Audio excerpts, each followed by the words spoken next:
Good to see some of you that I saw before and some new. Senang sekali bisa bertemu dengan Anda, muka-muka yang familiar, ada beberapa yang juga baru pertama kali ketemu dengan saya.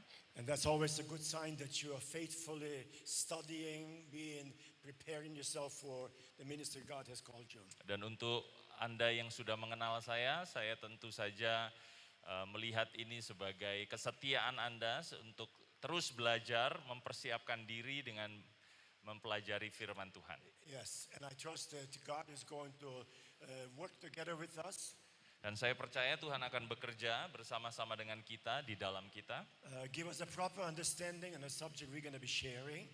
Dan memberi kepada kita pemahaman yang cukup, pemahaman yang adekuat untuk kemudian kita bisa melayani. The issue that we have in front of us is Christian character. Dan masalah yang akan kemudian kita bahas di sesi ini adalah tentang karakter Kristiani.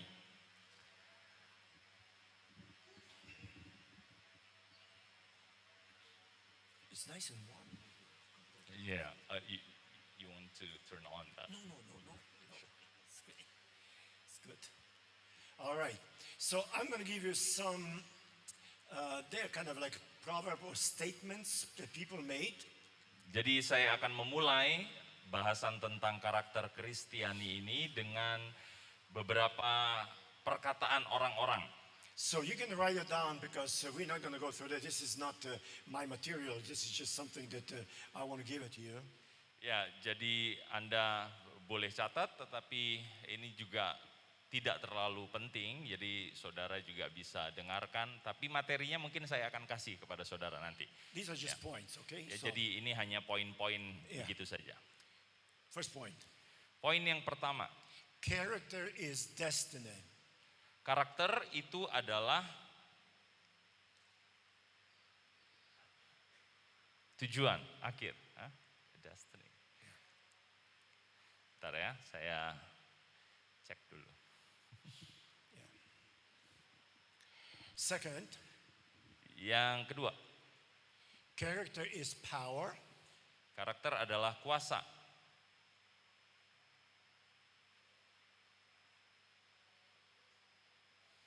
Ya, destiny itu biasanya diterjemahkan sebagai takdir ya. TAKDIR. So why is that so important now to begin with? Kenapa ini kemudian menjadi penting? Kenapa dua pernyataan ini penting? Because every one of you chosen by God. Karena setiap dari kita dipilih oleh Allah. You know, you have been destined. Anda sudah ditentukan. Today you don't know what this is going to be like. Ya, Anda sudah seperti ditakdirkan bagaimana Anda jadinya nanti. Because when you finished here at the school, karena setelah Anda menyelesaikan sekolah Alkitab, you may start interim ministry of some sort. Anda akan memulai sebuah pelayanan ya yang Anda akan kembangkan. And then you're going to be started to develop your own ministry the way God actually wants you to do. Lalu kemudian, maksudnya saudara akan praktik, saudara akan belajar di tempat pelayanan yang sudah ada, tetapi kemudian setelah beberapa lama saudara akan mengembangkan pelayanan Anda sendiri. And that will predestine your destiny. Maka itu akan menentukan takdir saudara atau tujuan akhir saudara itu seperti apa. Many start like you did here. Ya, banyak orang memulai seperti apa yang Anda lakukan sekarang. And few years into the ministry. Dan kemudian setelah beberapa lama mereka masuk ke dalam pelayanan. They quit the ministry and do something else, go someplace else. Mereka kemudian berhenti dari pelayanan dan pergi ke tempat atau pekerjaan lain. As a matter of fact, they never went back into the ministry, so they are not really serving God in that capacity. Bahkan mereka sama sekali meninggalkan pelayanan dan mereka tidak lagi melayani Tuhan dengan kapasitas yang mereka sebenarnya sudah miliki. And then the question is, maka pertanyaannya adalah, what's the reason? Apa alasan? Am I not good enough? Apakah karena tidak cukup baik? Have I not worked hard enough? Apakah karena kurang bekerja keras? Where did I miss out now that suddenly I'm no longer part of the ministry?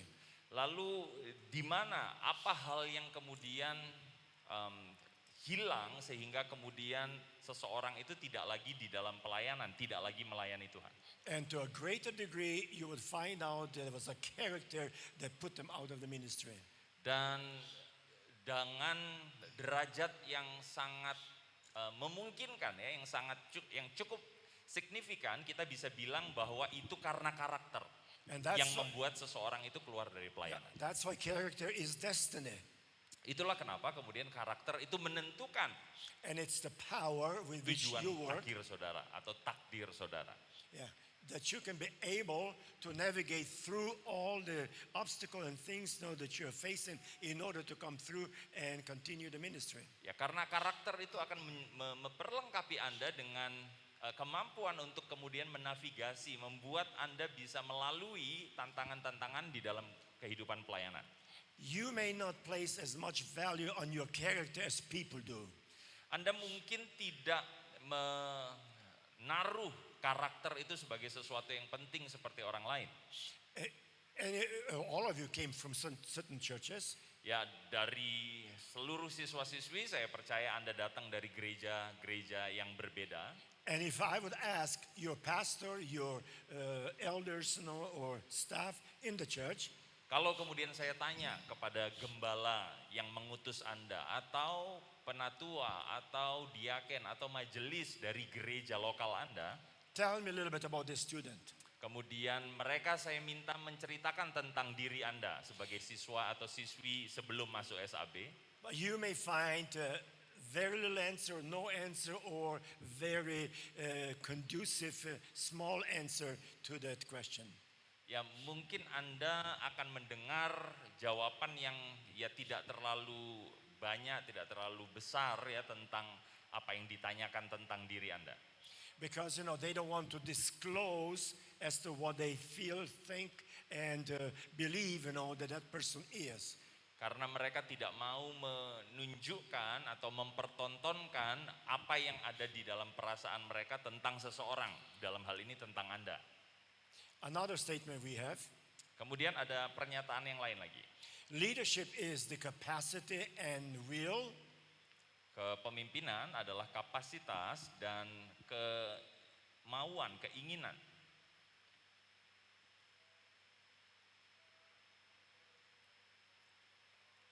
Leadership is the capacity and will Kepemimpinan adalah kapasitas dan kemauan. to rally men and women to a common purpose and the character with which inspires the confidence. Untuk kemudian menggerakkan ya pria, wanita, orang-orang di sekitar Anda menuju tujuan bersama dan menjadi karakter yang menginspirasi kepercayaan diri. Kalau itu masuk.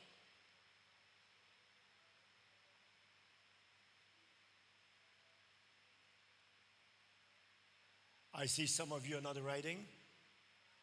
Beberapa dari Anda tidak mencatat, apakah bingung atau In my class, everybody writes. ya kalau saya lagi ngajar di depan, usahakan saudara mencatat. All right? Oke, setuju ya? That's why you're here. Ya, supaya saudara jelas, saudara itu siswa-siswi, Anda Yes. di sekolah Alkitab, Yeah. ya Anda mencatat. All right? Oke So, ya. the third one here, Yang ketiga, yeah. Nearly all men stand adversity.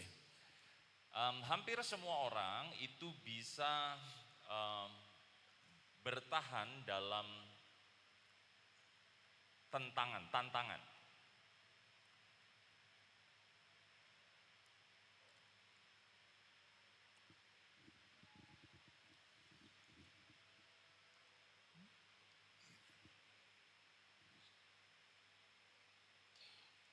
Continues. But if you want to test a man's character, give him power.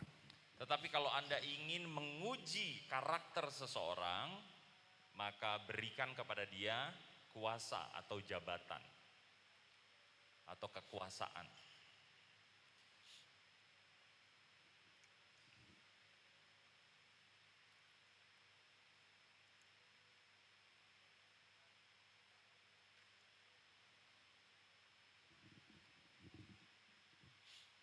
Jadi hampir semua orang bisa bertahan di tengah kesulitan, kesusahan, pengalaman yang sukar.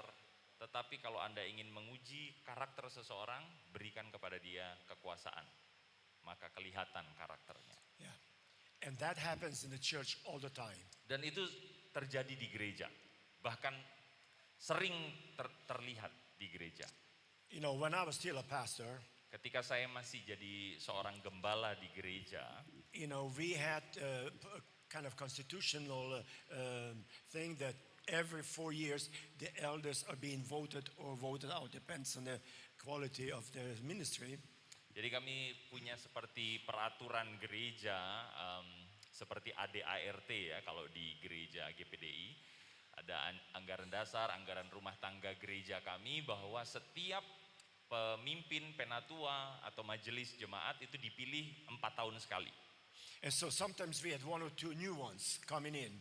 Jadi kadang-kadang ada orang baru masuk yang jadi pemimpin, jadi majelis. And you know, they were very nice people. Dan mereka orang-orang baik. They were kind of friendly. They were serving. They were there for you. Whatever it was needed, no, they will be always there. Ya, mereka sangat bersahabat, mereka suka melayani, mereka selalu ada ketika dibutuhkan.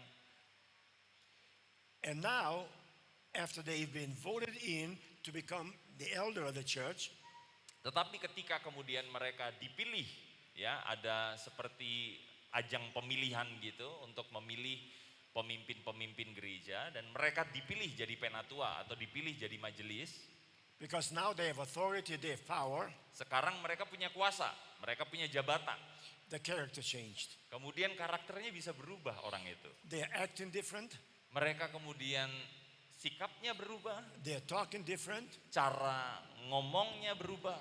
They are involved differently. Bahkan mereka terlibat di dalam pelayanan itu dengan cara yang berbeda. And suddenly you realize, you know, that actually you thought this person is going to be a real help to the ministry is now actually a distraction to the ministry. Jadi dulunya Anda pikir karena karakter orang ini yang terlihat baik gitu ya, sebelum dia diberi jabatan, Anda pikir wah kalau dia jadi majelis, kalau dia jadi penatua, dia akan jadi bantuan yang besar untuk gereja. Tapi sekarang setelah mereka dapat jabatan, mereka malah jadi distraksi, Because- jadi penghalang. Yeah, because the moment, you know, things are not going their way according to what they want, Karena mereka di sana tidak berdasarkan apa yang mereka inginkan, they act completely differently. mereka bersikap berbeda, sama sekali berbeda. And so, you know, when you're going to go and you're going to become part of the church ministry, Jadi ketika Anda pergi dan akan menjadi bagian dari sebuah pelayanan gerejawi, you may be only a staff member in certain type of ministry in the church, apakah Anda kemudian menjadi staf atau menjadi pengerja, jadi pendeta juga di dalam pelayanan itu. but then, you know, they see, well, he's good, no, or she is good. Let's give them this position here. Maka kemudian orang bisa lihat Anda dan menilai, oh ini anak-anak ini atau orang ini bagus ya, mari kita kasih posisi, mari kita kasih jabatan. And now you're handling things yourself. Nah sekarang kamu memegang jabatan itu. You know, you have people under you, Sekarang Anda punya kuasa atas orang-orang lain. and you want to prove yourself. Nah Anda ingin menahbiskan diri Anda, membuktikan That you are able to do this job. bahwa Anda bisa dengan jabatan atau dengan gelar ini. And at that point in time, a lot of things go wrong. Dan kemudian seringkali pada satu titik saudara melakukan banyak hal yang salah. Especially if they face difficulties. Khususnya kalau kemudian pelayan-pelayan yang dapat jabatan ini kemudian menghadapi kesulitan. Yeah. So these are the things that we need to be very careful about. Jadi ini sesuatu yang Anda harus sangat berhati-hati sebagai pelayan Tuhan. Another point we have is that dreams are the touchstone of our character. Kemudian pernyataan yang berikutnya bahwa mimpi-mimpi adalah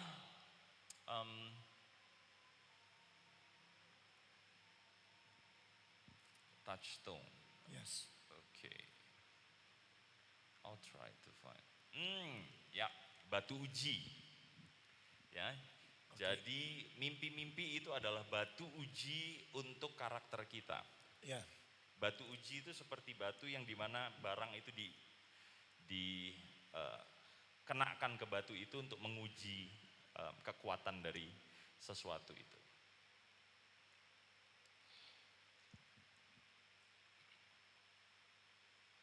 Every one of you has a dream. Everyone has a dream. Ya, semua orang punya mimpi. Anda semua punya mimpi. Some are more plausible and some are not so. Ya, beberapa mimpi mungkin untuk dicapai, beberapa mimpi lain tidak mungkin dicapai. Menurut saya ya. You know, some dream big and some dream just to get by. Ya, ada beberapa yang punya mimpi tinggi, mimpi yang luar biasa, tetapi ada yang bermimpi, yang penting jalani saja. But you all have a dream. Tetapi setidaknya semua siswa-siswi punya mimpi. And those dreams are shaping and bringing into focus something that your character is going to search from and develop on it. Dan mimpi-mimpi itu akan menjadi sesuatu yang dimana karakter Anda terbentuk atau tercermin di dalam mimpi-mimpi itu. Next point. Poin berikutnya.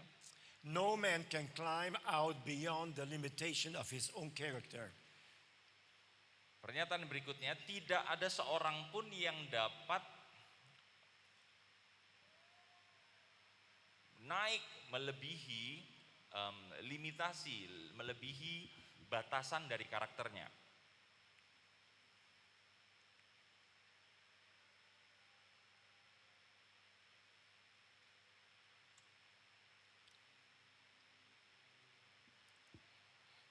So that means that your character is the limit as to what you can exceed or succeed.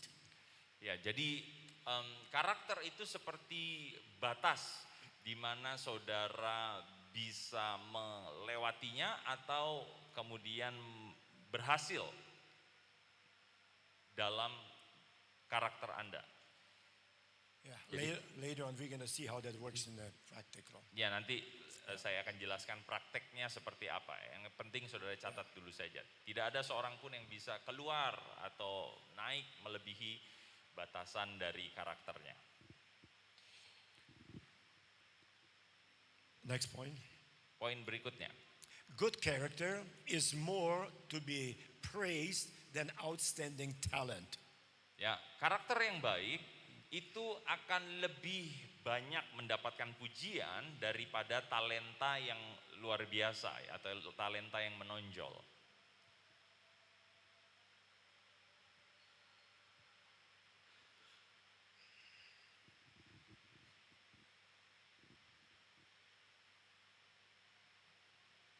Good character is more to be praised than outstanding talent. Ya, karakter yang baik itu lebih dipuji daripada talenta yang menonjol, yang luar biasa. Because you see, sooner or later, if the character is not good, it will supersede the talent and will destroy your abilities of using your talents. Karena saudara sadari atau tidak, ketika suatu saat karakter itu pasti akan melebihi atau yang akan terlihat lebih daripada talenta. Jadi kalau kemudian karakternya itu buruk, wah talentanya itu nggak ada artinya. Seberapa bertalenta pun Anda.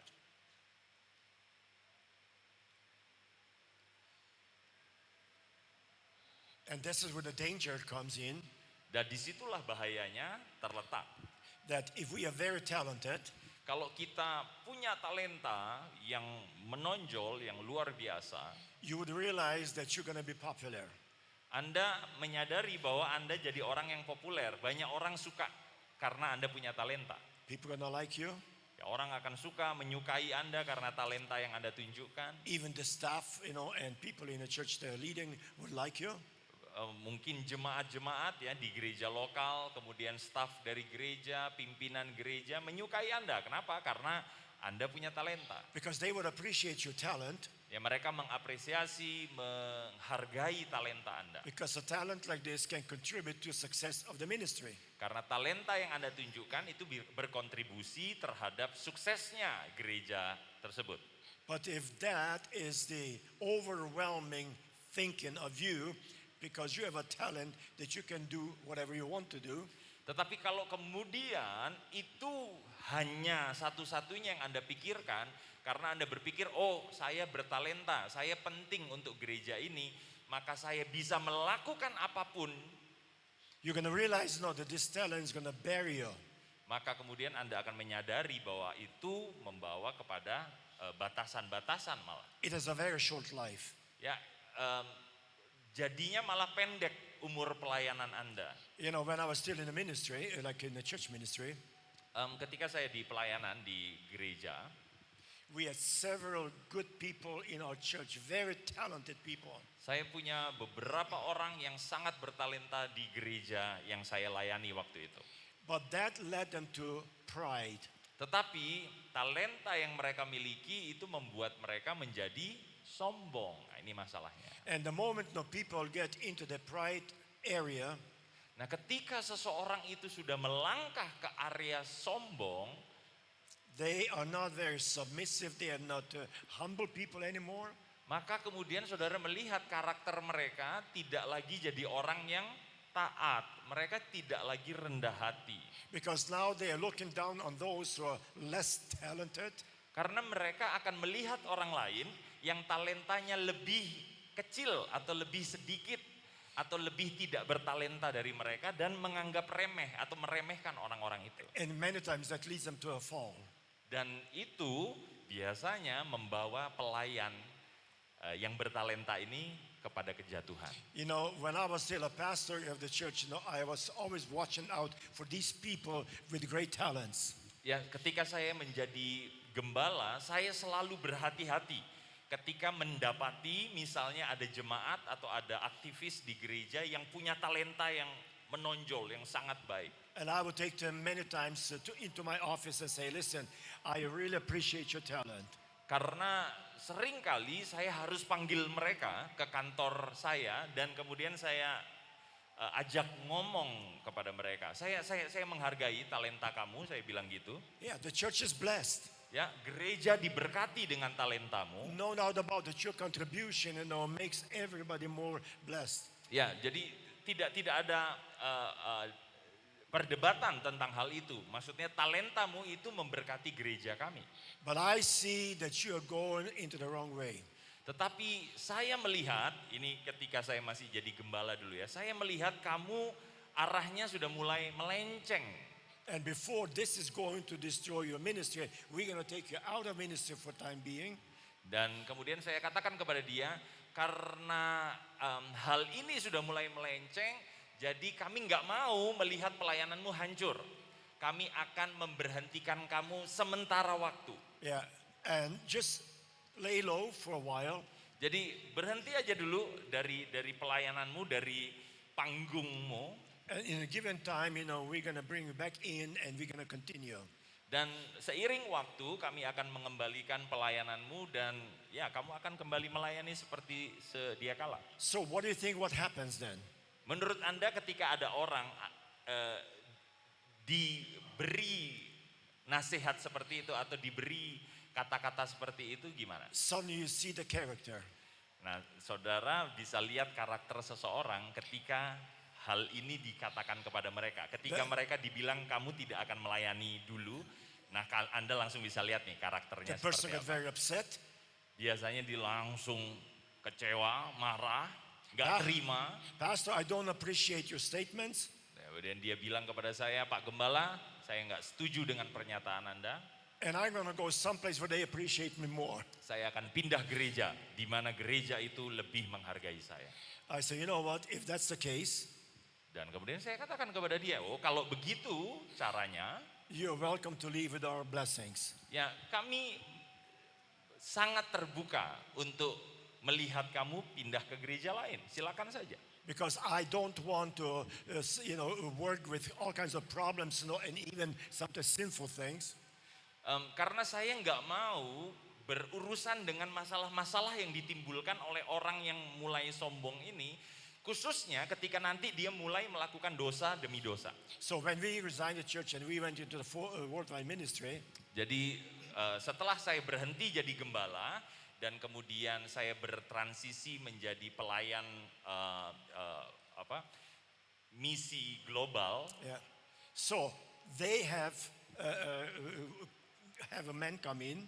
kemudian ada seseorang dari gereja saya ini datang. He was more talented than one that they actually was gone from Ya, us. dan orang ini lebih bertalenta daripada orang yang tadi bilang mau pindah gereja, yang akhirnya memutuskan pindah gereja. When he did worship, Ketika dia memimpin pujian penyembahan, whatever he did, now people were with it and they were along and they were singing and they were praising and jumping, and doing all kinds of stuff. ya, jadi ketika dia memimpin pujian penyembahan, wah jemaat itu menikmati pujian penyembahan, mereka larut dalam penyembahan, lompat mereka menyanyi kepada Tuhan. Now he felt power. Nah, sekarang kemudian dia merasa ada kuasa. I can manage the congregation. I can do what I want to do, and they're following me. Ya, karena dia merasa dia bisa mengendalikan perasaan jemaat. Dia merasa ada orang-orang yang akan mendukung atau mengikuti dia. He was also a youth leader. Dia juga adalah seorang pemimpin anak muda di gereja kami. And one weekend, he was taking the youth to a convention. Dan suatu akhir minggu kami punya ada pertemuan convention gitu. And there was this girl that really loved him. Dan ada seorang wanita muda yang sangat menyukai si pemimpin anak muda. We ini. don't know what exactly was all going on. We just know he committed sexual misconduct. Ya, saya nggak tahu detailnya seperti apa. Pokoknya yang saya dengar di pertemuan itu akhirnya kemudian dia berujung melakukan hubungan seksual dengan wanita ini. Now, because she was a minor in age, Oh, karena wanita ini masih sangat muda, masih di bawah umur istilahnya. the authorities came, the police came, they arrested him, and he went to prison. Maka kemudian ketika berita ini tersebar, maka polisi, pemerintah punya hak untuk menangkap si pemimpin anak muda ini karena dia berhubungan seksual dengan anak di bawah umur. Yeah. And so the pastor of the church told me, Kemudian gembala dari gereja ini yang dulu saya gembalakan, sekarang udah ada penggantinya kan. we were not watching out. Dia bilang kepada saya, aduh kami nggak memperhatikan. We enjoyed what he was doing. It was great. People love it. Kami menikmati apa yang dia lakukan, pelayanan dia itu sangat bisa dinikmati. But now he has a 5 year of jail. Tetapi sekarang dia dapat vonis 5 tahun penjara karena apa yang dia lakukan. But the one I released from the ministry because of potential trouble, Tetapi saudara ingat tadi cerita saya sebelumnya kan, ada satu pelayan yang kemudian saya biarkan untuk pindah karena dia punya masalah, ada potensi bermasalah. he came to me in one of the conferences. Dia datang mendekati saya di salah satu konferensi hamba Tuhan. He says, when you released me, I hated you. Ketika Anda ya ke Dr. Sos, dia bilang ketika Anda melepas saya, membiarkan saya pindah, saya benci sekali dengan Anda. But now I want to tell you, I love you. Ya, tetapi sekarang saya ingin katakan kepada Anda, saya sangat mengasihi. Because you spare me from trouble that I could get into. Ya karena Anda dalam tanda kutip membiarkan saya pindah gereja, akhirnya saya tidak jadi orang yang bermasalah. Saya diselamatkan dari masalah-masalah yang mungkin terjadi. You see, so we have to be very vigilant. Jadi kita harus sangat berawas-awas tentang hal ini. Yeah, we need to watch out with people, their character in the church specifically. Kita harus memperhatikan karakter dari orang-orang yang melayani di tengah-tengah jemaat. Because there are always little indicators Karena selalu akan ada indikator yang sebenarnya nampak. which, when you are spiritually aware, Dan kalau Anda secara rohani sadar penuh, would show you, that there's dangers, there's a problem, there's difficulties that you need to deal with it now. Anda akan melihat bahwa ada potensi kesulitan, ada potensi bahaya, dan Anda harus menangani itu sekarang. Jangan sampai terjadi dulu. We were choosing several students each year to come for the interim while they were studying. Ada beberapa Yeah. Ya, ada beberapa siswa-siswi sekolah Alkitab di tempat saya berasal yang mereka praktek di gereja kami, ya, ketika mereka masih sekolah. Itu program yang ada di sana. Yeah. And so, I asked the director of the Bible college, Jadi saya tanya pimpinan sekolah Alkitabnya, I said, we would like to have 4 students. kami butuh 4 ya anak praktek. Oh, he says, no, we are very good guys, very talented guys. Ya, kemudian pimpinan sekolah ini bilang, oh saya punya siswa-siswi yang sangat bertalenta. I said, I'm not looking for those. Kemudian saya bilang, saya nggak cari yang bertalenta. I'm looking for the 4 guys that have a good character. Saya lebih pengen 4 siswa-siswi, 4 anak praktek yang punya karakter baik. And they said, whoa, I don't know, I'm going to have to think about it. Ya, kemudian pimpinan sekolah itu bilang, waduh kalau karakter ini agak susah nih, saya harus mulai berpikir. Among all 350 students, he needs to find 4 good ones. Karena dari 350 siswa-siswi di sekolah Alkitab di tempat saya berasal, harus ada 4 orang yang punya karakter yang baik. Wah, itu sulit itu. Because I said, if they come in for 4 years to our church.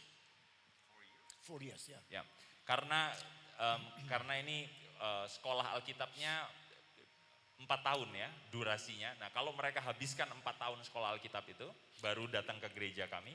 Yeah, I want them, when they finish 4 years and graduate from the Bible college, Saya ingin ketika mereka menyelesaikan 4 tahun sekolah mereka itu, to be the best, that the school can offer. ya saya pengen mereka menjadi orang yang terbaik yang sekolah itu bisa tawarkan. Because we're gonna do our part and they're gonna do their part. Ya, karena ada bagian dari gereja lokal memperlengkapi dan ada bagian dari sekolah Alkitab memperlengkapi mereka. Yeah. See, because all the talents are given to us. Karena talenta-talenta itu kan diberikan kepada kita. You don't get a talent to go into the store and buy it. Ya, saudara nggak bisa pergi ke toko atau pesan dan beli talenta. Your talent is given by God for you Talenta itu Tuhan yang karuniakan kepada Anda. for the use in the kingdom of God. Untuk Anda gunakan di dalam pekerjaan kerajaan Allah.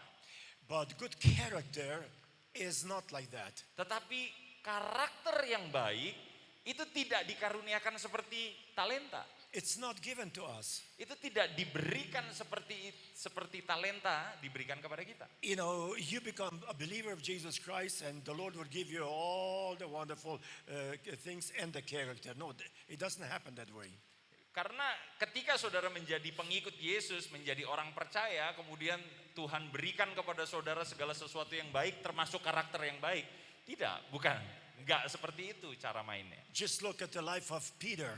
Coba saudara perhatikan saja tokoh Petrus di dalam Alkitab. Peter was chosen by Jesus, Petrus itu dipilih oleh Yesus just sendiri. like all the other disciples. Ya, sama seperti ke-11 murid yang lain. And you would think, when Peter walked with Jesus, sees the miracles, signs and wonders, and all these wonderful things for 3.5 years, Dan saudara berpikir, Petrus ini kan menjadi saksi mata. Dia hadir ketika Yesus mengadakan mujizat, melakukan tanda-tanda ajaib dan lain sebagainya.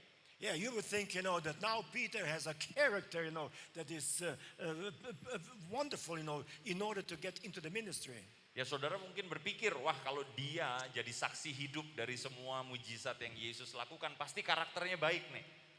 So what did he do? Tetapi apa yang terjadi, apa yang saudara lakukan? At the crucial moment of Jesus' life, he denies him. Ya saudara menemukan bahwa Petrus di saat-saat yang paling krusial ketika Yesus akan ditangkap, dia menyangkal. That's a character flaw. Ya itu cacat karakter. That means, that whatever 3.5 years he has learned has been not enough for him to actually live a life that is worthy of Jesus. Jadi apa yang Petrus saksikan, apa yang Petrus lihat dengan mata kepalanya sendiri Yesus lakukan, itu tidak cukup untuk menjadikan dia orang yang punya karakter yang baik. Yeah. I was speaking at one of the college's graduations 2 years ago. Saya berbicara di penamatan ya sebuah sekolah Alkitab beberapa 2 tahun lalu. And I told to the students, Saya berbicara kepada siswa-siswi yang akan lulus. I hope you realize that the college was not there to bring you up, and to do everything, for your character. They were educating you. Ya, saya berkata bahwa sekolah ini ada bukan untuk kemudian membuat karakter Anda kemudian jadi lebih baik. Mereka mengajar saudara, mendidik saudara. Yeah, this Bible college is not here to raise you up, they are educating you. Ya, mereka sekolah Alkitab itu intinya adalah bukan untuk kemudian mendewasakan Anda, tetapi untuk memberi pendidikan, mendidik Anda. Yes, because we have to build our character piece by piece. Karena saya percaya kita harus membangun karakter kita masing-masing itu satu bagian demi satu bagian. By thought, Dengan pikiran-pikiran kita, by choices we make, dengan pilihan-pilihan yang kita ambil, by courage we give, dengan kemudian keberanian yang kita tunjukkan, and determination that we show. dan determinasi, dorongan yang kita tunjukkan. So that will give you an opportunity to build the character. Dan itu yang kemudian menjadi bagian untuk Anda membangun karakter saudara. Yeah. You will see that many pastors in many years of experience already, Anda pasti melihat ada banyak sekali pendeta-pendeta di tahun-tahun pengalaman mereka melayani Tuhan. very successful, Orang-orang pendeta-pendeta yang sangat sukses. build biggest mega churches in the world. Mereka mungkin adalah pendeta-pendeta yang berhasil membangun gereja besar ya, mega church.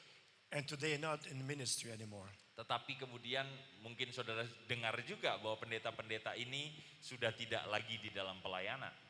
In last, 5 to 6 months now, Dalam 5-6 5 to 6 months, bulan 17 pastors of major churches or mega churches failed in their ministry and were dismissed. ya, jadi dalam 5-6 bulan terakhir ada 17 pendeta dari gereja-gereja mega churches ya yang gagal. Mereka keluar dari pelayanan. What happened? Apa yang terjadi? Lack of character. Sekali lagi, karena mereka tidak atau kurang punya karakter. And when you have a church of about 30,000 people and you are dismissed, Ketika Anda punya gereja yang bisa punya jemaat 30.000 orang, kemudian Anda dipecat atau diturunkan atau dicopot dari jabatan Anda, that tells you something. itu pasti ada sesuatu. You know Kenapa what's- itu terjadi? You know what's interesting? Apa yang menarik? That some of these pastors actually wrote books on, good character.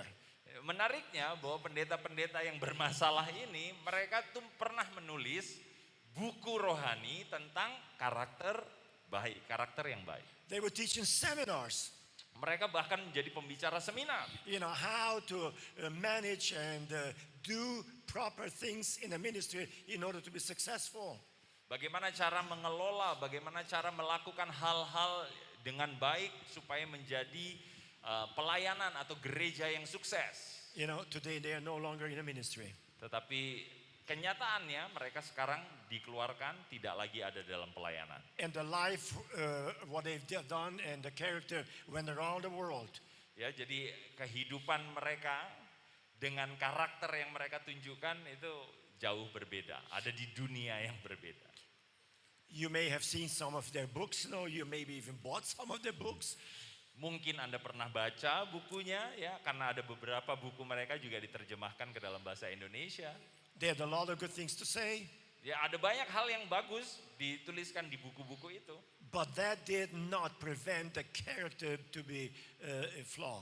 Tetapi dengan menulis buku rohani itu tidak mencegah seorang pelayan Tuhan untuk kemudian memiliki cacat karakter. And now, after all these ministry, it's such a tragedy that they have lost everything they have built and worked for.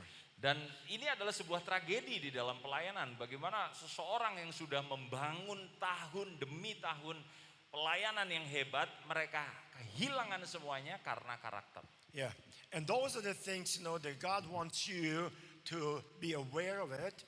Dan ini adalah hal-hal yang Tuhan ingin Anda kemudian memperhatikan, jangan meremehkan. And as you are building your knowledge, Dan ketika Anda membangun pengetahuan di sekolah ini, make sure that you are taking care of your character. pastikan di saat yang sama Anda juga membangun karaktermu. Yeah. So we are building that character by piece. Jadi kita membangun karakter itu ya satu potong demi satu potong gitu ya.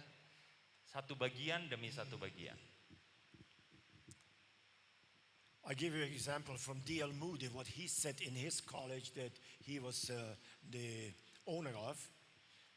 Saya akan berikan satu pernyataan dari D.L. Moody, ya mungkin saudara pernah dengar. Ini tokoh Kristen, ya dia punya sebuah institusi pendidikan yang dia dirikan. Very, very good college. Ya, universitas atau institusi ini sangat bagus ya, menurut saya sangat bagus. I know many of my friends were studying there. Yeah, Moody Institute. Ya, Moody Institute. Yeah. Ya, beberapa teman saya bersekolah, berkuliah di sana. They had the highest of the highest remarks about how they were conducting that institute. Ya, jadi mereka punya catatan yang luar biasa, yang tinggi untuk kemudian bagaimana mereka menjalani atau menjalankan institut ini. And every year, he was telling his students when they started out, Jadi D.L. Moody setiap tahun ketika tahun ajaran baru dia berbicara kepada siswa-siswi. he says, character is what you are in the dark. Dia katakan ini, karakter adalah siapa kamu di dalam kegelapan.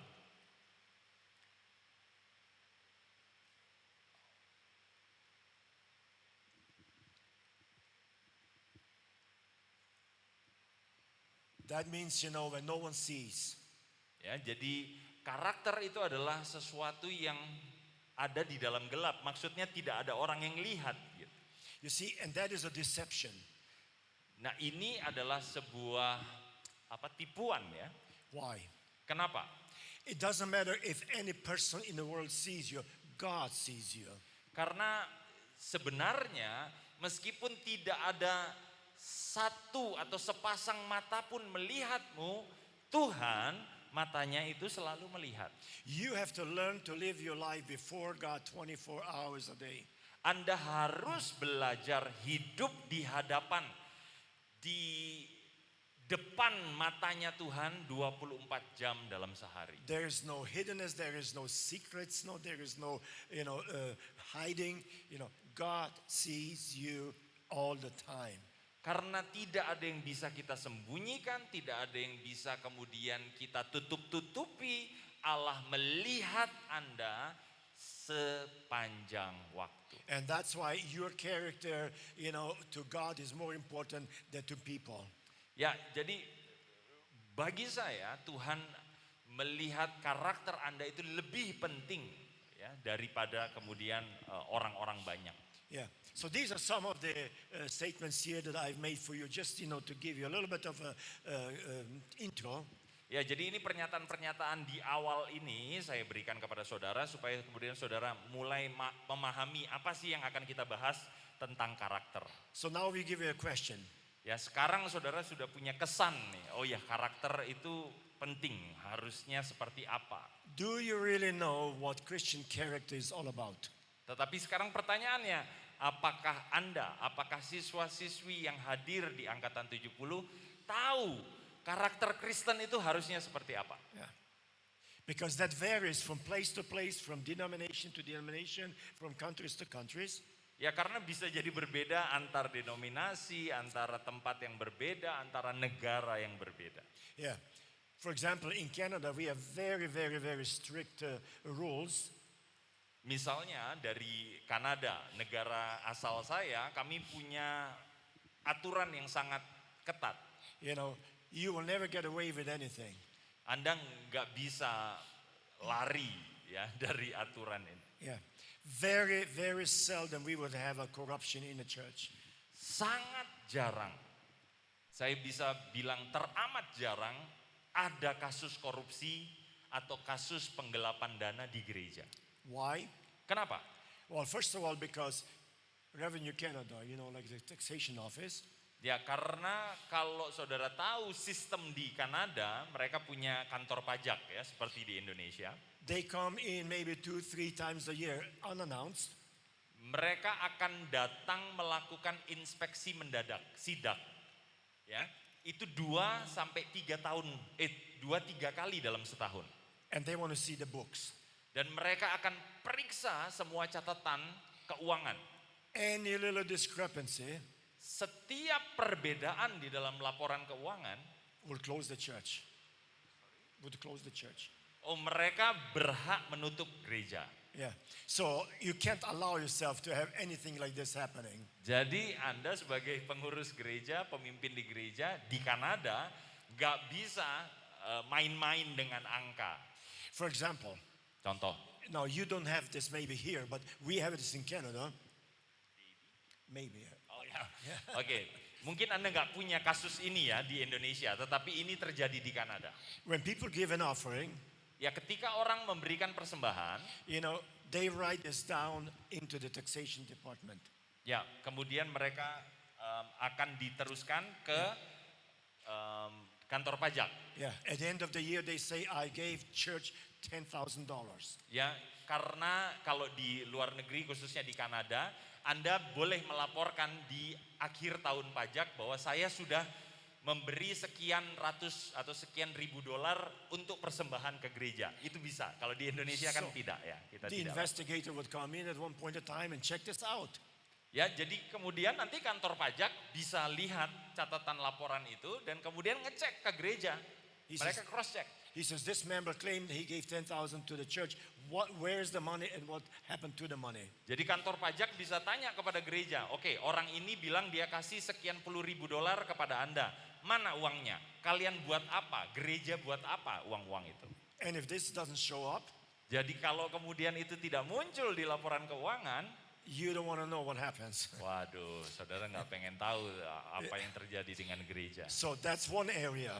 Jadi itu satu area yang mungkin berbeda Indonesia dengan Kanada ya. No financial mistreating of any sort, any kind. Jadi nggak mungkin saudara kemudian berlaku salah dengan pelaporan keuangan. Yeah.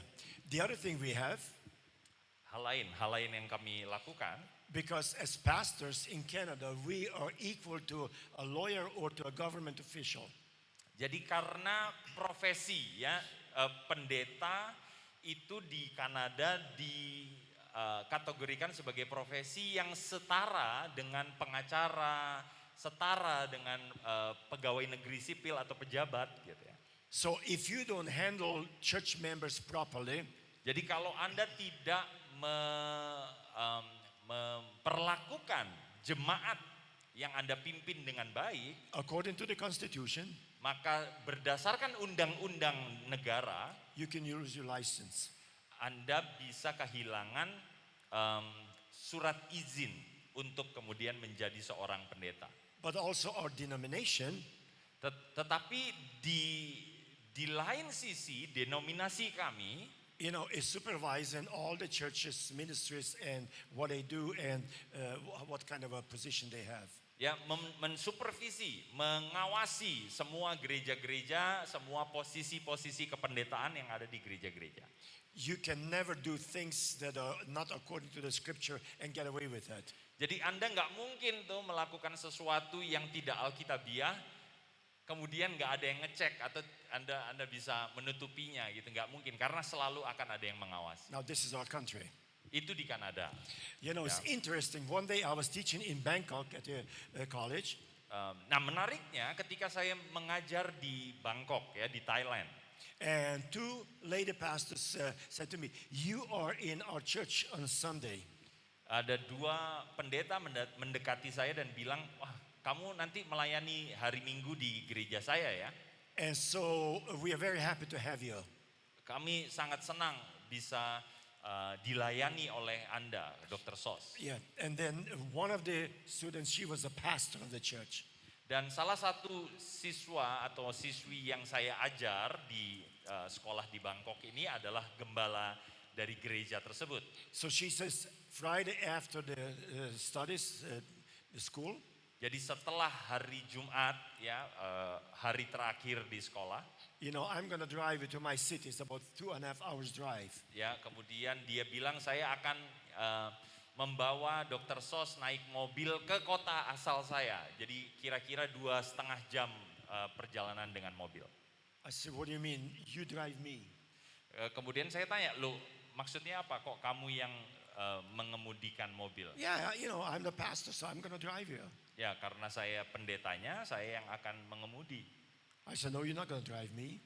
Kemudian saya bilang, "Oh, jangan dong. Why not? Kenapa?" You are a single woman.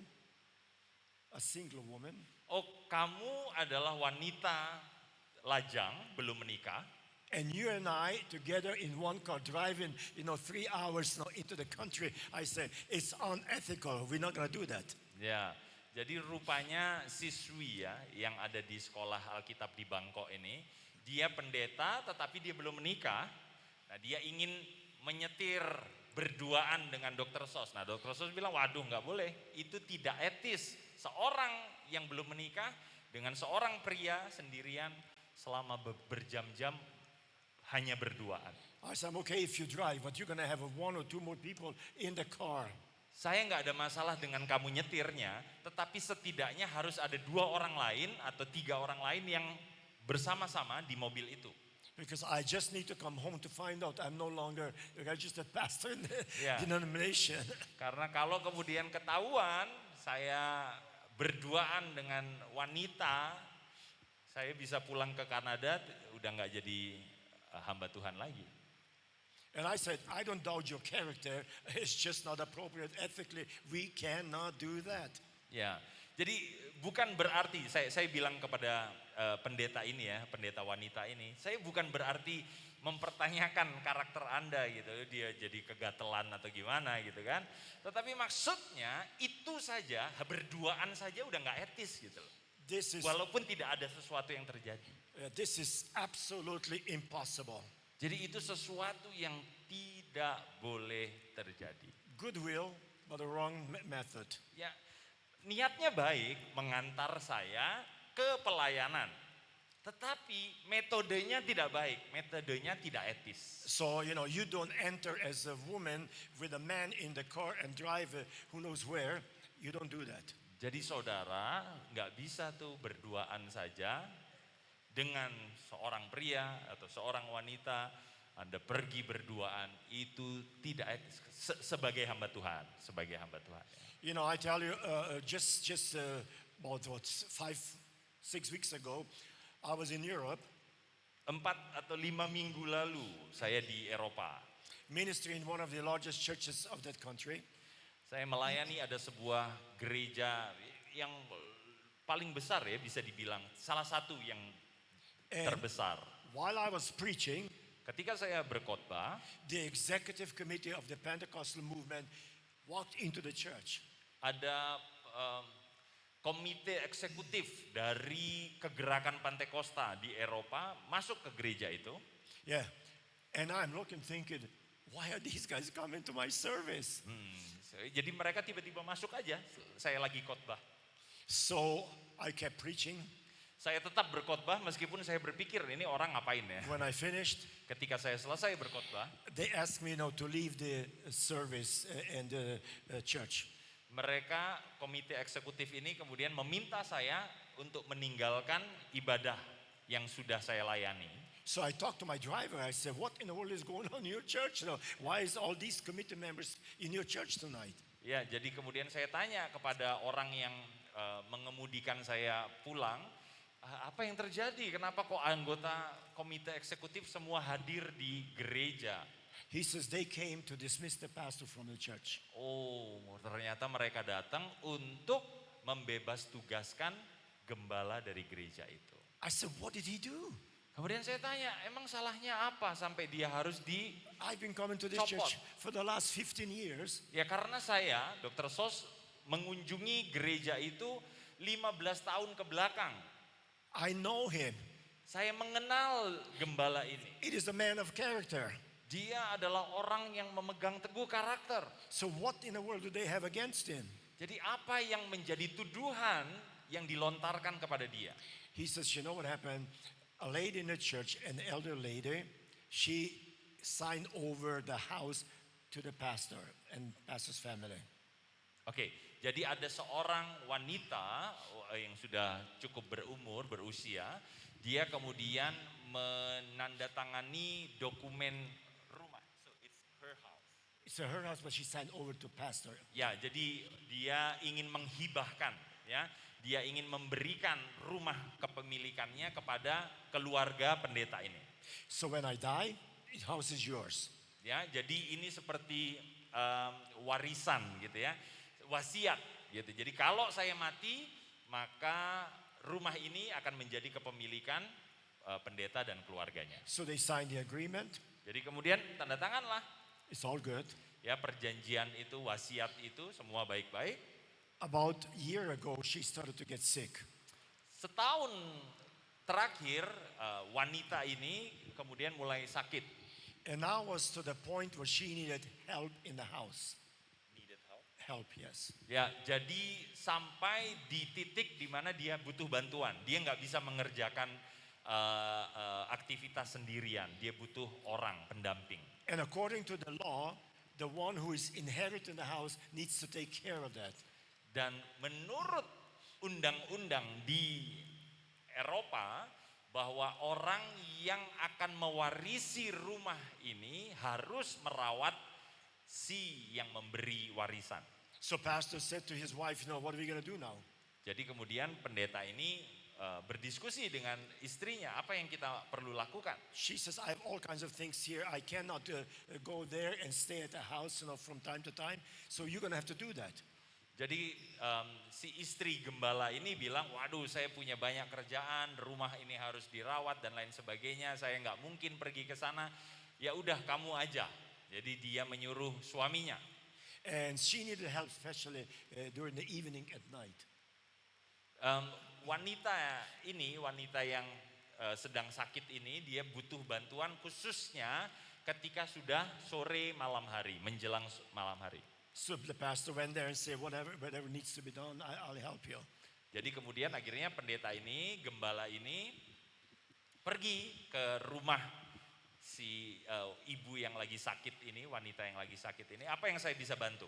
This became a knowledge of the church members. It was a knowledge to the church members. Oke, jadi kemudian jemaat-jemaat tahu ini terjadi. And they asked the national committee to come in and to deal with it. Jadi kemudian akhirnya jemaat-jemaat melaporkan kepada komite eksekutif yang tadi datang itu tentang kelakuan si gembala ini. And they say, maybe your character is okay, Dan mereka berkata mungkin karakternya nggak masalah ya. but what you did was not okay. Tetapi apa yang dia lakukan praktiknya itu tidak baik. You should never be in a house with a sister of the church by yourself. Anda tidak boleh, seorang hamba Tuhan, seorang gembala, seorang pendeta tidak boleh ada di sebuah rumah yang dihuni oleh seorang wanita tanpa ada pengawasan, tanpa ada orang lain. You see, sometimes even the best character is not good enough if your whole life is not attached to that. Ya, jadi kadang-kadang karakter Anda yang baik itu tidak cukup kalau kemudian prakteknya itu saudara tidak lakukan juga dengan baik. Next day he came to me, visited the hotel. Keesokan harinya setelah saya melayani gereja ini, si gembala yang dibebas tugaskan itu mengunjungi saya di hotel. And he says, I'm sure that you heard what happened. Saya yakin kamu sudah tahu apa yang terjadi terhadap saya. I said, not exactly, because we don't get involved in the affairs of other countries' problems. That's not our thing. Ya, jadi saya bilang secara jujur, ya saya tidak tahu detailnya karena saya memang tidak mau berurusan dengan urusan internal dari gereja lokal. So, he says, I'm going to give you 3 sentences, kind of a story. Saya akan kasih kepada kamu 3 kalimat untuk memberi gambaran ceritanya. He says, what do you think of that? Apa yang kamu pikirkan?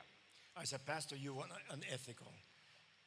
Saya bilang terus terang, kamu berlaku tidak etis. And that's the consequence. Yaitu konsekuensi yang kamu terima itu karena kamu tidak berlaku. You cannot say, I'm sorry, we forgive you, everything's fine. No. Unethical, you're done. Ya, jadi nggak ada kesempatan lagi untuk bilang, aduh mohon maafkan ya, saya hilaf, saya nggak bermaksud dan lain sebagainya. Ketika Anda melakukan sesuatu yang tidak etis, kemudian langsung dihentikan dari jabatan. So character is incredibly important. Jadi karakter itu sangat penting. But has to be guided by ethics and by scripture, so that we are in conjunction with the will of God. Ya, tetapi itu harus kemudian dapat pedoman dari etika, dari firman Tuhan, dan tentu saja itu semua harus terhubung dengan kehendak Tuhan. Yeah. So, do you know what to know when you talk about character? Jadi apakah Anda mengetahui tentang karakter ini? Apakah Anda menginginkan atau ingin tahu tentang karakter? Let me give you a little definition. It's not a complete one, but just a little one. Saya akan berikan definisi untuk memberikan gambaran kepada saudara, tidak penuh, tetapi setidaknya saudara tahu. And you have to write this down because it's too long, to remember it. Ya, ini cukup panjang, jadi saya harap Anda mencatatnya. Character description is a type of writing. Oke, deskripsi karakter itu adalah jenis tulisan.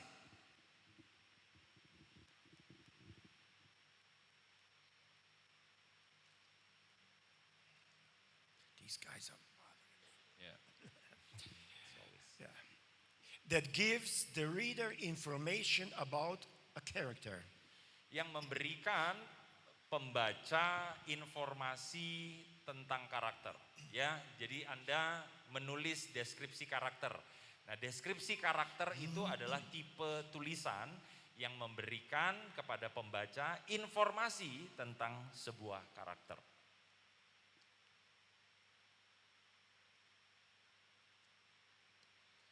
Now, this information is often related to the character's visual appearances. Nah, informasi ini seringkali terhubung dengan penampakan visual dari karakter itu.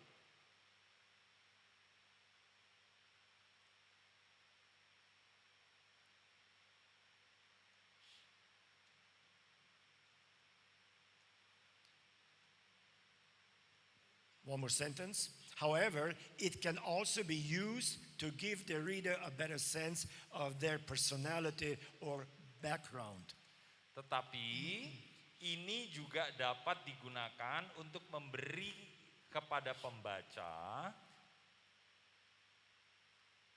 pengertian tentang kepribadian atau latar belakang seseorang.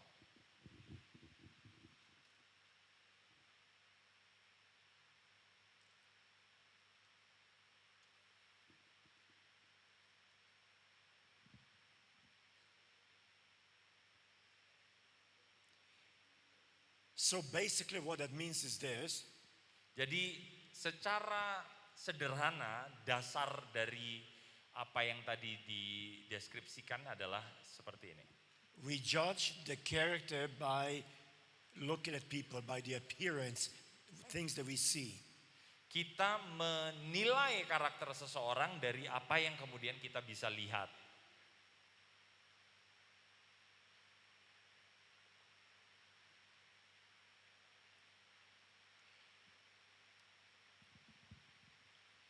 That could be correct, could be false.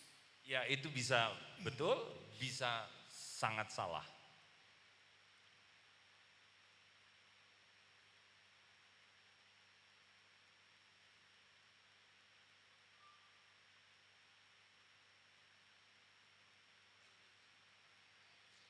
So now, real, authentic Christian character is formed by our commitment to Christ.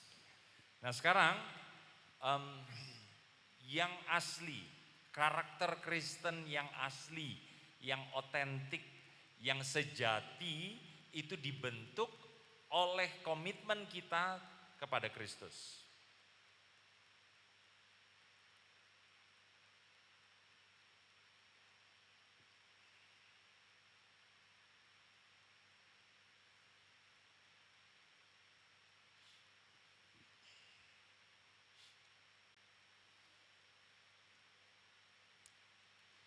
You realize that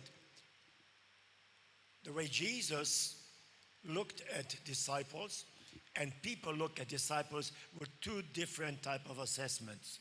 Ya, jadi Anda bisa melihat ini di dalam Alkitab, bagaimana Yesus melihat murid-muridnya dengan bagaimana orang-orang melihat murid-murid Yesus itu dua pandangan yang sungguh berbeda. Yeah.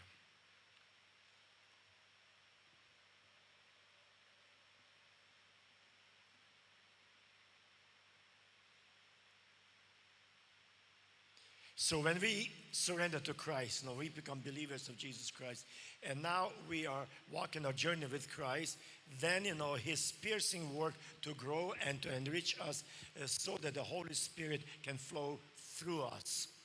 Ya, jadi ketika kita kemudian menjadi orang percaya, kemudian Allah bekerja di dalam kita supaya kemudian Roh Kudus itu bisa mengalir di dalam kita, bekerja penuh di dalam kita.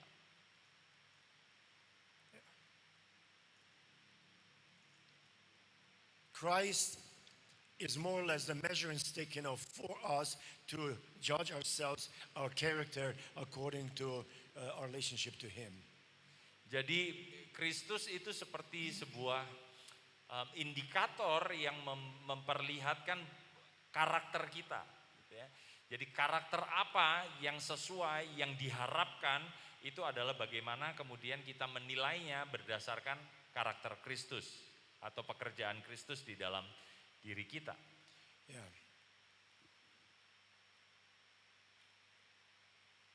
To this we have 4 points.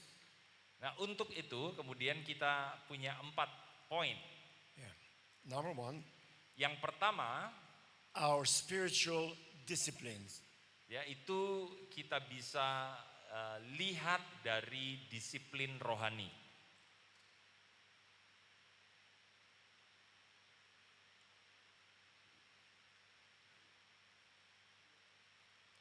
Secondly, yang kedua, our motives. Kemudian itu juga terlihat dari motif dari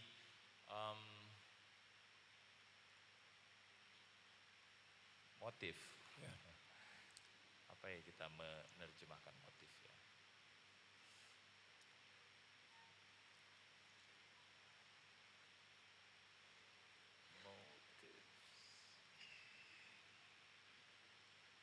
Is that another word? Ya, Yeah. alasan mungkin ya bisa disebut seperti itu. Jadi alasan-alasan, Okay.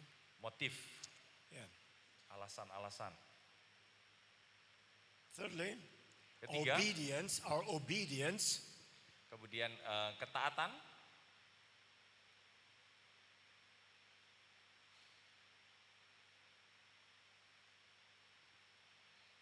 Point number 4, Kemudian yang keempat, persevering faith will be the keys to that.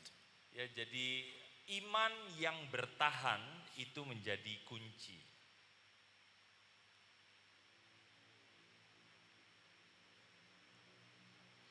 Iman yang berdaya tahan itu jadi kunci. So now you have 4 different points from which you can kind of see how the character, is developing and flows. Jadi dari 4 poin ini kemudian Anda bisa melihat bagaimana karakter itu berkembang, bagaimana karakter itu kemudian mengalir di dalam kehidupan Anda. Now each of those 4 points will take about a day and a half to 2 days just to go through it. So we're not going to do this in this session, no. Ya, jadi di sesi ini saya hanya berikan 4 poin karena kalau saya harus jelaskan masing-masing poin ini, kita butuh 1,5 sampai 2 hari untuk membahas masing-masing. Yeah. Jadi kita berhenti di 4 poin ini dulu. Yeah, because there's a lot of materials here that needs to be worked through. Ya, karena ada banyak materi yang harus kemudian kita kerjakan ya, atau kita jelaskan.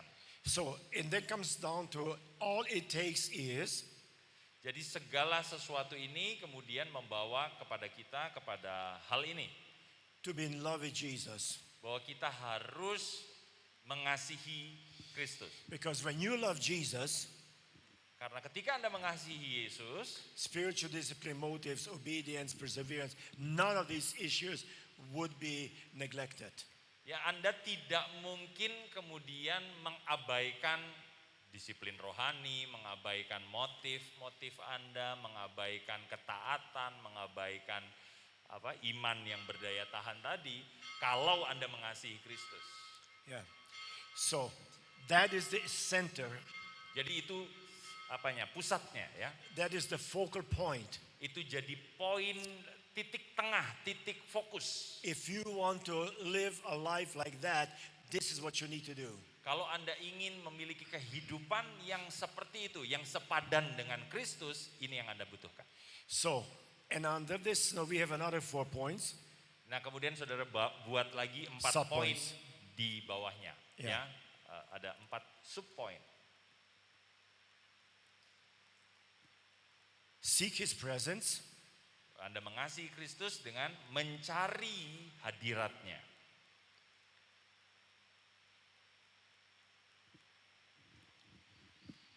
You know, this is one of the issues that I really miss out in many Bible colleges. Ya, ini adalah masalah yang saya lihat dilewatkan di banyak sekolah Alkitab. Yeah, we are seeking a good relationship, which is fine.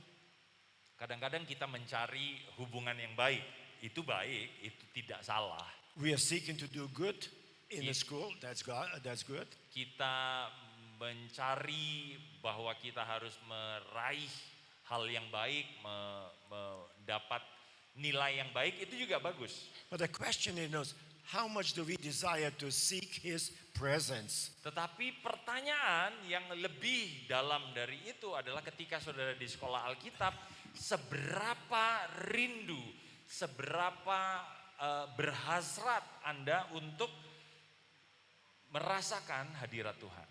Because that is the difference or distinction between educational and between spiritual educational system. Karena itulah yang membedakan sistem pendidikan rohani dengan sistem pendidikan non rohani.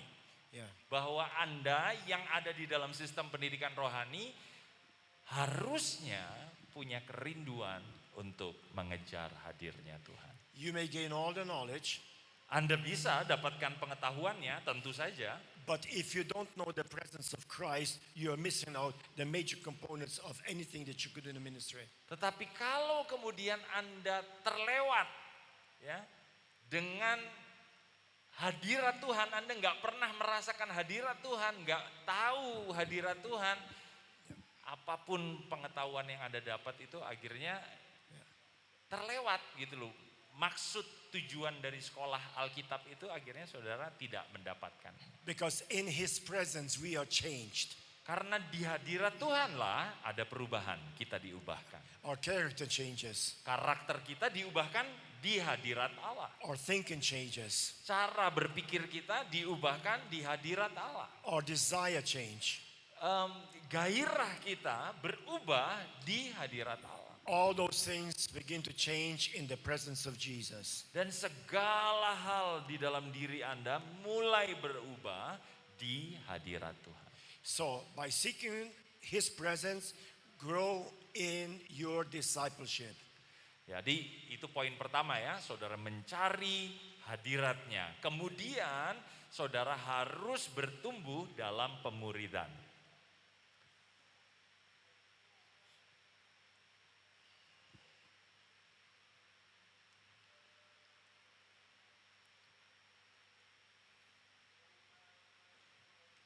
Now, you may not have too many opportunities because you are here in the school to do a lot of discipleship. Ya, mungkin Anda nggak punya kesempatannya ya untuk masuk di dalam pemuridan karena saudara di sini pun lagi dimuridkan. But whatever opportunity you have, Tetapi apapun kesempatan yang saudara miliki, look forward to do discipleship. ya coba cari kesempatan untuk memuridkan. Yes. So, third point is be persistent in your prayers. Yang ketiga, Anda harus sungguh-sungguh dalam doa-doamu. Tekun, nah itu kata yang lebih tepat mungkin ya. Bertekunlah di dalam doa-doamu. Now, the Lord told us, pray without ceasing. Di dalam firman Tuhan, Allah memberikan firman bahwa kita harus berdoa tanpa henti atau tanpa jemu. That's persistency. Ya, kata tanpa henti, tanpa jemu itu dengan tidak jemu itu artinya ketekunan. Artinya saudara melakukan itu terus menerus, sungguh-sungguh. Not only that you are praying for, Jadi bukan hanya mendoakan begitu saja, but you are praying until you see the answers and the results to your prayer. tetapi Anda berdoa sampai kemudian jawaban doa itu muncul atau berbuah. Many times now we pray for something, and then if we don't see results immediately happening, we stop praying for it. Ya, sering kali kita berdoa untuk sesuatu, kemudian kita tidak tahu tindak lanjutnya, tidak tahu ada jawaban atau tidak, kemudian kita berhenti saja. Yeah, be persistent. Tetapi ayo coba tekun Don't dalam give up. doa-doamu. Jangan menyerah. Don't doubt. Don't doubt, Jangan kemudian ragu-ragu. but keep going. Lakukan terus. That's going to build your character. Itu yang akan membangun karakter Anda. Because see, people with a good character never give up. Ya, orang dengan karakter yang baik adalah orang-orang yang tidak mudah menyerah. Yeah. The fourth point we have here is Christian character must be actively pursued. Poin yang keempat, karakter Kristiani itu harus dikejar secara aktif atau dengan aktif.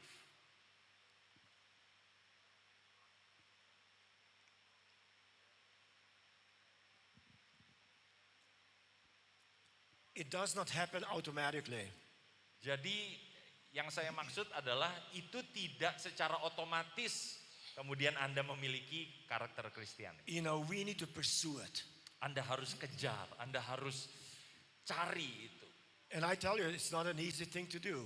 Saya sudah sampaikan kan di awal, ini nggak mudah. Because we realize, that certain times, in our life, we are less excited about the ministry, less excited about God, less excited about prayers. Karena ada titik-titik di dalam sepanjang pengiringan pelayanan kita, ada titik di mana saudara kurang tertarik untuk mempelajari Tuhan, kurang tertarik untuk berdoa, kurang tertarik untuk mempelajari firman-Nya. Do you have this kind of a problem? Ya, Anda punya ya masalah ini ya? Atau Anda semua tidak pernah tidak tertarik dengan doa? Yeah, there's about 3 faithful ones saying the truth, the rest of them don't. Ya, Ada 3 orang yang mengangguk tapi yang lain kelihatannya nggak jelas nih ya. All right. Sudah lapar kelihatannya. Every one of us struggling in that area. Saya percaya semua kita pasti pernah lewatin poin itu. Di mana saudara sepertinya sudah nggak ada hal yang menjemukan gitu ya dalam tanda kutip. Ya. When there is a need, we don't think about persistence because we pray. Ya ketika saudara punya kebutuhan, biasanya saudara tekun tuh. Wah doa terus karena saudara punya kebutuhan. But if everything is going well, Tapi ketika semuanya baik-baik saja, we don't really see that we need persistence in prayer and continuous prayer. maka ketekunan dalam doa itu kemudian akhirnya saudara nggak lihat esensinya. Yes, because that will also mark your character. Karena karakter Anda sebenarnya ditunjukkan dengan ketekunan doa itu. You know, we only pray when it's necessary. Ya, kita berdoa hanya saat kita membutuhkan sesuatu. You know, one day we were, after the service, we were going to a restaurant to have our meal. Suatu hari setelah ibadah di gereja kami pergi ke restoran untuk makan. Yeah, and there was a family sitting across from us at the table. Kemudian ada sebuah keluarga yang duduk di meja seberang. And so they ordered their food, we ordered our food. Mereka pesan makanan, kami juga pesan makanan. And so our food came, we started eating. Ya, ketika makanan itu datang, kami mulai makan. Few minutes later, their food came. Kemudian beberapa menit kemudian, makanan dari meja sebelah juga datang. And so dad said, okay kids, let's eat. Ya, jadi kemudian sang ayah bilang, oke, anak-anak makan. And they would not eat. Mereka nggak mau makan. He said, how come you're not eating? Kenapa kok nggak dimakan? Well, we have not prayed yet. Oh, belum doa, Pak. Yeah, okay, we pray all the time, so it's going to be okay. Ayahnya bilang, kan kita selalu berdoa ya, sekali nggak berdoa aja nggak apa-apa sebenarnya. You know, so, and the kids would insist not to eat until dad prays. Iya, tetapi kemudian anak-anaknya bertahan, mereka tetap bilang nggak akan makan kalau belum doa. And so, you know, kids were watching dad. Ya, jadi kemudian akhirnya anak-anak itu menunggu ayahnya. And he looked around and see all these people sitting everywhere.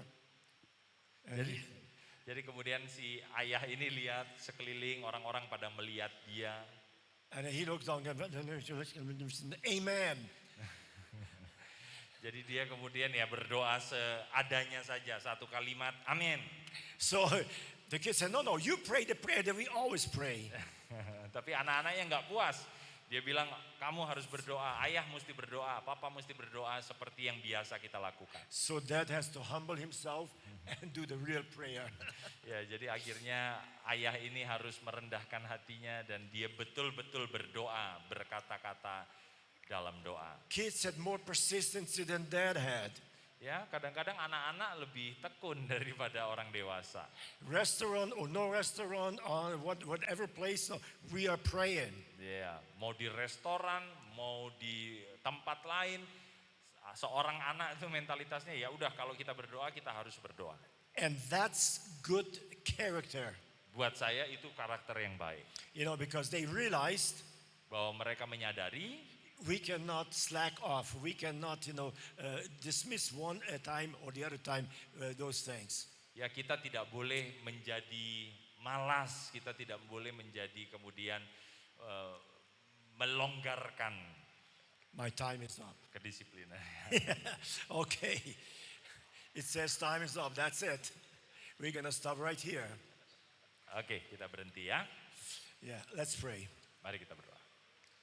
Father, we thank you for this time that we are together here, Bapak, terima kasih untuk waktu di mana kami bisa berkumpul di tempat ini. having the opportunity to learn and to learn more about things that desire you for us to know. Kami memiliki kesempatan untuk belajar hal-hal yang Engkau rindukan di dalam kami. And I pray that you would continue to bless our time together. Tuhan terus berkatilah waktu-waktu kebersamaan kami. Holy Spirit, teach us Roh Kudus ajari kami. that we may become better servants of yours. Supaya kami bisa menjadi pelayan-pelayan yang lebih baik. And this I pray in the wonderful name of Jesus. Kami berdoa Amen. ini di dalam nama Tuhan Yesus Amen. Kristus. Haleluya. Amin. Amen. Amen. Selamat God bless you. malam.